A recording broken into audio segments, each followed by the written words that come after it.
ìjà bẹ̀rẹ̀ o láàrin Lizzy Anjorin àti Mama Jaiye Kuti. Ẹ̀yin èèyàn wa ẹ wá nǹkan fìdílé tàbí kí ẹ fìdílé nǹkan bí ẹ ò ṣe gbọ́ bá ṣe mú nǹkan tí ó ṣẹlẹ̀ láàrin Lizzy Anjorin àti Mama Jaiye Kuti wá fún yín. Ẹ̀yin èèyàn wa ẹ mọ̀ wípé Mama Jaiye Kuti wọ́n máa ń jáde láti wá sọ̀rọ̀ lórí Instagram page wọn tó ń jọ bí àmọ̀ràn. Ẹ̀yin èèyàn wa níṣe ni àwọn èèyàn bẹ̀rẹ̀ sí ń fi ọ̀rọ̀ tí Mama Jaiye Kuti sọ náà bẹ̀rẹ̀ sí ń fi máa ta mọ́ ọ̀rọ̀ Lizzy Anjorin wípé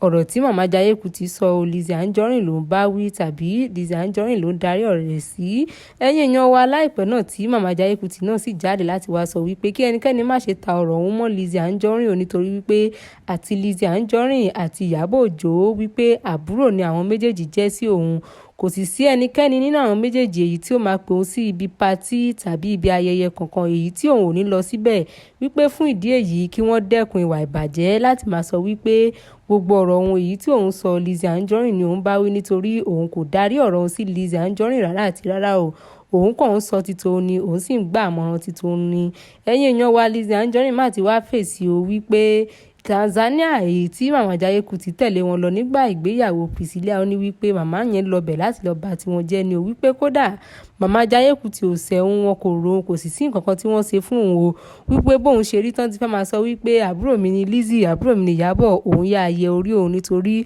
òun mọ̀ wípé ọwọ́ ti bà wọ́n ni òun ò sì ṣetán láti gbé ogun ológun kankan sórí. Ẹ̀yin èèyàn wa nínú gbogbo ọ̀rọ̀ Lizzy Anjorin kò mà síbì kankan tó ti bú Mama Jaiye Kuti náà o. Kàkà bẹ́ẹ̀ ó kàn sọ̀rọ̀ wípé kí àwọn èèyàn kí wọ́n dẹ́kun ìbàjẹ́ ni wípé lóòótọ́ ni o pé Mama Jaiye Kuti ẹ̀gbọ́n ni wọ́n jẹ́ sí àwọn o ṣùgbọ́n Tanzania tí wọ́n lọ yẹn nígbà tí wọ́n lọ tí wọ́n dé tí wọ́n ṣe ọjọ́ ìbí ṣé wọ́n rí ibì kankan èyí tí